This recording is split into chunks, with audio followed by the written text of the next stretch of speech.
Looking at the pictures of these extinct prehistoric animals, it is difficult to believe that they had once walked on our planet. In fact, the Earth and its numerous life forms were originally different. To understand the changes in life forms on Earth over millions of years, we need to know how life originated. The origin of life forms, or biodiversity, is interlinked with the evolution of the Earth, which is again closely associated with the evolution of the universe.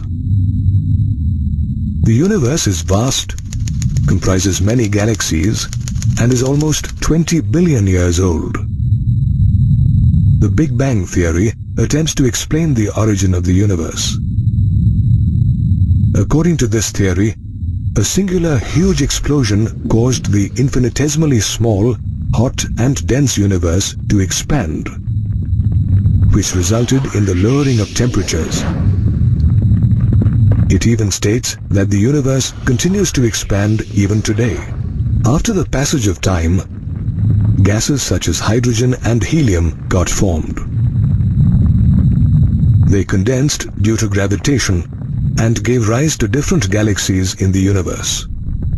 One of the galaxies known to us is the Milky Way, which contains the solar system, and the Earth is one of the planets in the system. At the time of its formation, there was no atmosphere on the Earth. Its surface was covered by water vapor, methane, carbon dioxide, and ammonia released from the molten mass. Gradually, the ultraviolet rays of the sun broke up the water, which was in vapor state, into hydrogen and oxygen. Hydrogen, being a lighter gas than oxygen, escaped.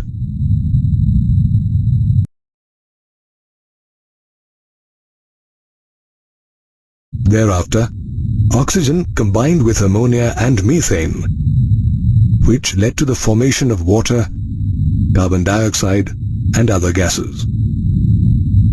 The high-energy ultraviolet rays of the sun struck the oxygen molecule and split it into oxygen atoms, which in turn reacted with other oxygen molecules to form ozone, and thus the ozone layer was formed.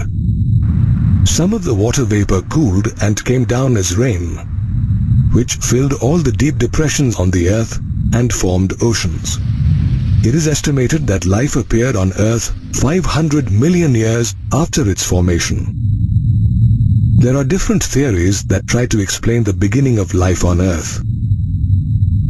Some of them are panspermia, spontaneous generation, biogenesis, and chemical evolution. Panspermia is the oldest theory founded by Greek thinkers. It explains that units of life called spores were transferred to different planets. Panspermia assumes that seeds of life exist all over the universe.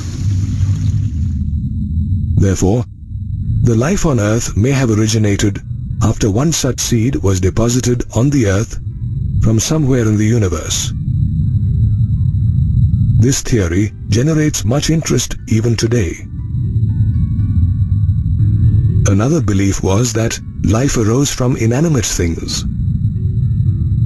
The theory of spontaneous generation assumed that life came out of non-living, decaying, and rotting matter such as stones, straw, and mud. Even famous Greek thinker and philosopher Aristotle believed in this theory. In fact, this theory was used to explain even Anton von Leeuwenhoek's findings of animalcules using the simple microscope. Moreover, some scientists, such as John Needham, supported the theory of spontaneous generation by conducting some experiments. In one of his experiments, Needham boiled chicken broth in a flask and then cooled it to room temperature in an open container. Later, he sealed this container. After a few days, he observed a few microbes in it. Needham believed that some life force had brought about this spontaneous generation in the chicken broth.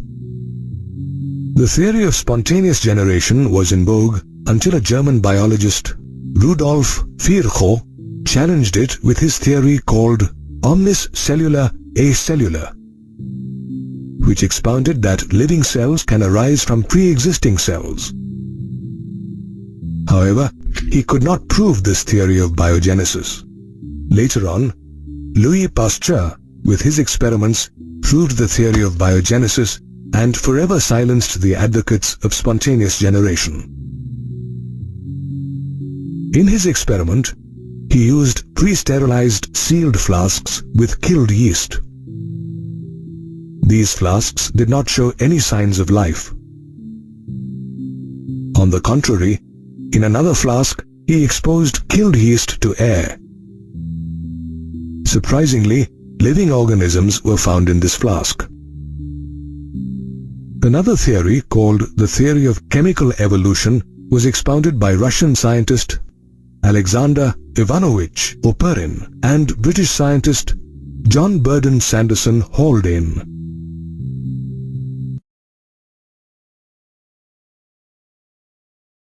They proposed that the first form of life originated from pre-existing non-living organic molecules such as RNA and protein.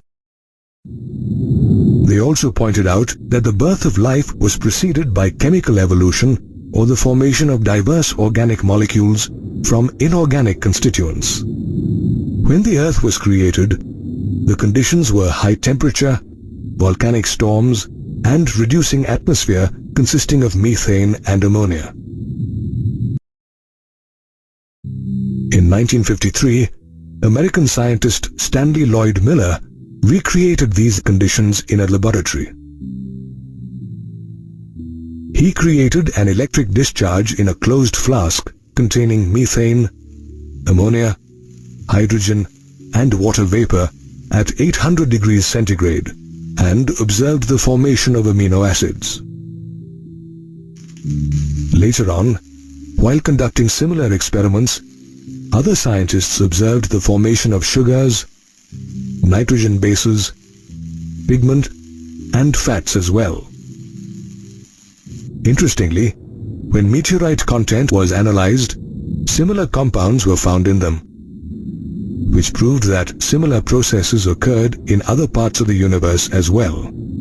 Thereafter, the theory of chemical evolution was most widely accepted. However, there were still doubts about how the first cell came into existence. Cellular forms of life originated around 2,000 million years ago as unicellular organisms in water.